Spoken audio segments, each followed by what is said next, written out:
Bonjour Judith Bouillard, on se retrouve ici au Salon du Livre de la Presse Jeunesse à Montreuil aujourd'hui pour l'interview. Ton livre a été choisi dans les sélectionnés pour le prix littéraire de l'imaginaire organisé par Booktubers App. Merci pour cette interview. Qu'est-ce que ça fait de savoir que le livre a été sélectionné? J'étais vraiment incroyablement heureuse. Enfin, en fait, j'y croyais pas une seule seconde parce que quand j'ai vu la liste des 124, en fait, quand j'ai vu la liste des auteurs, j'étais impressionnée. Et en fait, parmi eux, il y a vraiment des auteurs que j'adule complètement. Par exemple, il y avait Alain Damasio avec Les Furtifs. Et c'est vraiment lui qui m'a fait entrer en écriture en fait. Pour moi, c'est le summum de la littérature de l'imaginaire. Quand j'ai vu les grands noms, je me suis dit wow. Moi j'ai aucune chance. Mais du coup là, d'être dans les 20, mais c'était juste... j'y croyais pas quand j'étais là, mais non, mais c'est pas vrai. Là, j'étais trop contente. Quel élément qui est venu en premier pour le livre, l'idée de base? En fait, l'idée de base de ce livre, en fait, c'est l'intertextualité. Alors, c'est un mot un peu compliqué pour dire que c'est un roman qui parle de littérature. Le but, c'était ça. Mon but, c'était de créer aussi un monde imaginaire, mais qui permette de mettre en valeur les livres de la littérature classique. Voilà un petit peu l'idée. Mêler imaginaire, monde fantastique et belles lettres. Voilà, ça c'est l'idée principale du roman. D'accord. Le personnage principal de l'Arachmo, Iliade, est une conteuse. Et quel est votre rapport avec les contes, avec les histoires en général? Moi en fait, depuis toute petite, je suis vraiment effectivement passionnée par les contes, les contes de Perrault, les contes de Grimm. J'ai toujours été vraiment émerveillée par ces histoires-là. Et c'est vrai que l'Arachmo, il a un peu une forme de conte. Il y a énormément de références à différents contes. Les contes de Perrault, les contes de Grimm, les contes des Mille et une nuits, les contes russes. Oui, effectivement, il y a un gros aspect conte dans ce livre. Donc il y a eu, en plus de la box Mini League, il y a eu aussi une vidéo qui a été faite par la booktubeuse Bulldop. Et quelle a été la retombée pour le livre autour des gens? Qu'est-ce que ça a apporté? Moi j'ai pas trop les chiffres pour le moment du livre, mais c'est clair que le roman il est porté par les booktubeuses et par les instagrammeuses, par les instagrammeurs en général. C'est internet, c'est les réseaux qui le portent. Et ça c'est génial puisque c'est des lecteurs eux-mêmes qui en parlent et qui le valorisent. Et Bulldop, effectivement, qui est quand même super connue, c'est pareil, quand j'ai vu qu'elle avait fait une vidéo sur le livre, j'étais là, c'est trop bien. Et mon éditrice, elle m'a envoyé un texto en fait, quand elle a vu, elle m'a envoyé un texto genre hurrah, genre trop bien. Donc merci les booktubeurs, les booktubeuses de porter aussi bien ce livre. Concernant les ouvrages en général, est-ce que vous participez à la création de la couverture? Est-ce que vous avez votre mot à dire, des idées que vous voulez voir dessus? Alors moi j'avais fait plein de propositions en fait. J'avais fait un fichier qui regroupait plein d'images pour Nicolas. En fait c'est Nicolas Carmine qui a fait la couverture, qui est le directeur artistique d'Hachette. Et après moi, j'ai découvert cette couverture dans le bureau de mon éditrice. Je l'imaginais pas du tout comme ça, mais j'étais contente quand même. Je me suis dit, elle est belle. C'est pas comme ça que j'imagine le personnage, mais cette couverture est magnifique. Et après, j'ai fait quelques petites demandes de retouches. Notamment au niveau de la robe que je trouvais beaucoup trop noire en fait, alors que pour moi Elias c'est vraiment un personnage qui portait pas noir, qui était plutôt très exubérant et qui portait beaucoup de couleurs. Et du coup il a rajouté des petites il a rajouté un col un peu brillant et voilà, il a essayé quand même de prendre en compte mes remarques, et du coup c'était super parce que ça se passe pas toujours comme ça en fait avec les éditeurs. On n'a pas forcément notre mot à dire sur la couverture, mais là je veux dire qu'Hachette a vraiment été très dans le dialogue. Voilà.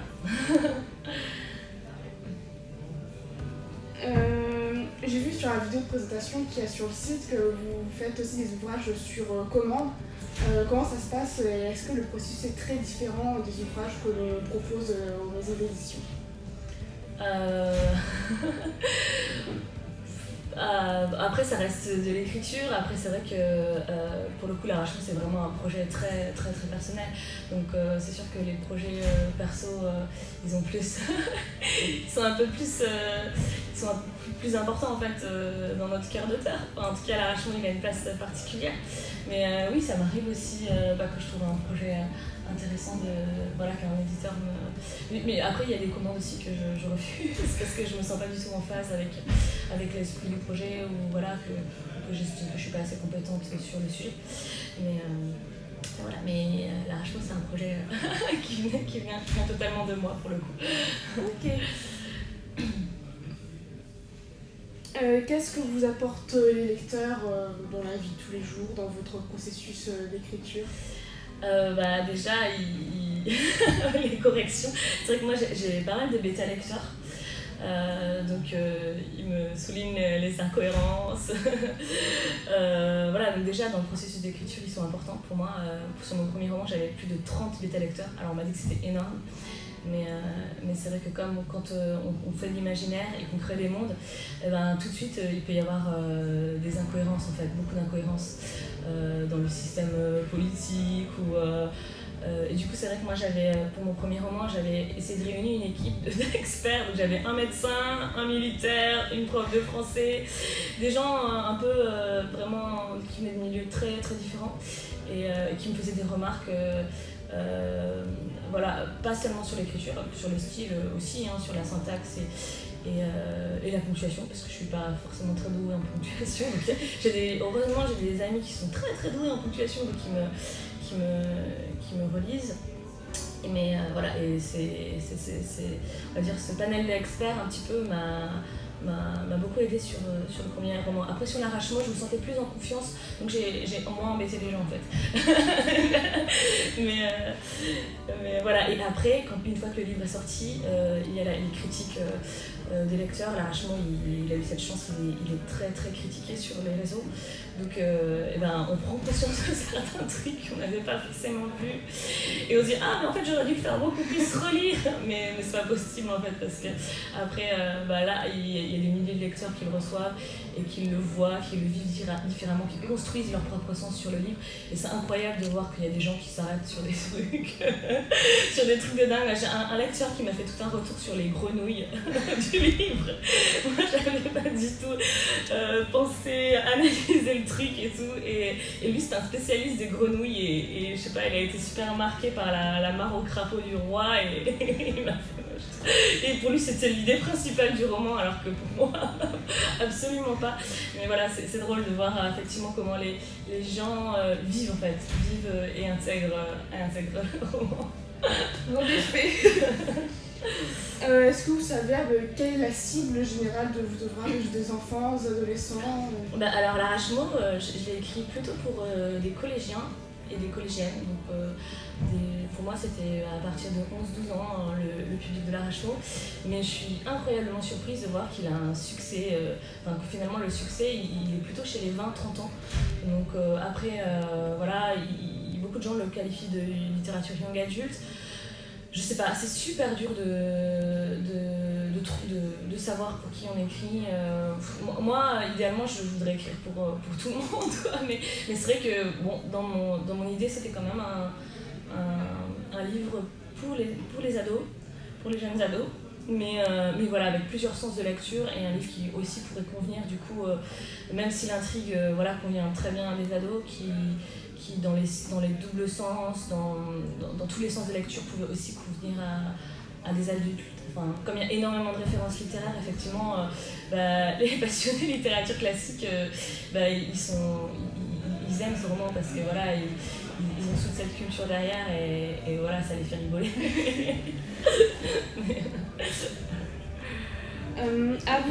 Vous voyagez, et si oui, comment ces voyages ont influencé l'écriture? Alors, ça fait des années que je n'ai pas beaucoup voyagé. En fait, je voyage pas tellement que ça. Parce que j'ai des enfants en bas âge, donc c'est compliqué. Mais dans mes études, j'ai pas mal voyagé. J'ai fait 1 an au Sultanat d'Oman, je suis partie en Asie du Sud-Est, au Sri Lanka.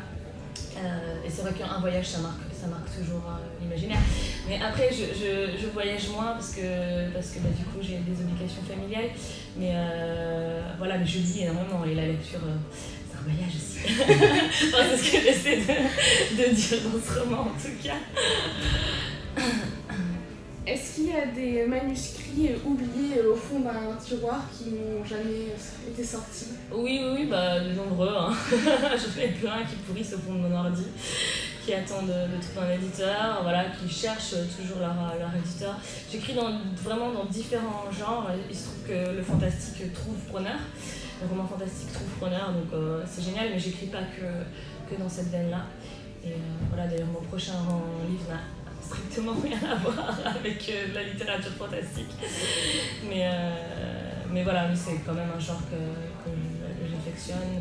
C'est le fantastique, la littérature, l'imaginaire, c'est ce qui m'a fait entrer en lecture, ce qui m'a poussée à faire des études littéraires. Donc c'est vrai que je suis contente de commencer et être connue en fait, par ce biais-là, par la littérature de l'imaginaire. Donc j'ai vu que vous aviez des 2 ouvrages qui sont à apparaître plus tard, dont un qui serait aussi aux États-Unis. Alors, donc c'est pas du tout un roman, c'est un conte illustré. Alors je peux pas trop encore en parler, c'est en cours, mais donc du coup c'est un conte illustré par Éric Pubaré, donc qui est un artiste que j'adore depuis très très longtemps. Et voilà, j'ai la chance de pouvoir travailler avec lui, c'est dingue. Mais voilà, j'ai vu mon éditrice hier. Et a priori, il paraîtra au mois d'avril, mais vraiment, c'est pas du tout dans la même veine, pas du tout le même public. L'Arrachement, c'est encore quelque chose de très très différent. Pour justement, avec la Book Dynamique, vous avez eu des fanarts, il y a aussi des illustrateurs qui ont participé. Et qu'est-ce que ça fait de voir ces personnages prendre vie, surtout que tout le monde n'a pas la même vision du personnage? Alors, c'est toujours fou en fait de voir le personnage qu'on avait imaginé, de le voir apparaître avec voilà, le style d'un artiste ou d'un ami, enfin de voir la... Non, c'est un truc dingue, je trouve. Mais moi j'adore, même si je suis pas du tout en phase avec... Enfin, mon cerveau en tout cas n'est pas en phase avec l'image que je vois de mes personnages. Je trouve ça génial parce que c'est ça la lecture, c'est le fait voilà, de construire soi-même de construire soi-même son imaginaire et ses propres visages. Ça, c'est une grande chance. Enfin, moi, à chaque fois que je reçois un fan art, je suis hyper touchée. Maintenant, ce serait une question qui touche plus sur le métier d'auteur en général. C'est depuis quelque temps, on voit il y a la question du statut de l'auteur et aussi de la rémunération, vu que c'est un statut qui est très précaire. On en parle de plus en plus, avec notamment la charte dont vous êtes membre. Il y a eu la Ligue des auteurs professionnels avec Paye ton auteur, aussi une navigation sous-tente de la charte, la campagne Fable ou Vérité, qui est donc sur la gestion de la charte des auteurs illustrateurs jeunesse. Quelle place ont pour vous ces mouvements-là pour le statut de l'auteur? Très important, très très important. C'est vrai que moi je dois énormément à la charte des auteurs illustrateurs jeunesse. Ils m'ont énormément aidé cette année. En fait, je suis l'une des lauréates d'Émergence, donc un concours de la charte qui a pour but effectivement de professionnaliser les jeunes auteurs. Et c'est vrai qu'au niveau des contrats, au niveau des bourses de création, moi je dois énormément à la charte. Donc c'est vrai que c'est une association qui se bat pour le droit des auteurs et toutes les campagnes qu'ils font, j'essaie de les soutenir à fond. tout simplement parce que c'est vrai, c'est très important. Enfin, le statut d'auteur, il n'y en a pas en fait. Enfin, ça reste très très flou. Et voilà, et la création de la vie professionnelle aussi, quand Samantha Bailly a annoncé la création de cette association, c'est vrai que je me suis inscrite tout de suite. Je ne savais pas ce que c'était, mais je me suis dit il faut y aller parce que plus on est nombreux à montrer que on est là, qu'on a besoin de clarification sur plein de choses mieux c'est quoi. C'est un sujet vraiment qui me touche beaucoup effectivement. Merci beaucoup pour cette interview et puis bon salon. Merci beaucoup pour cette interview, pour l'invitation et merci à toute l'équipe du PLIB.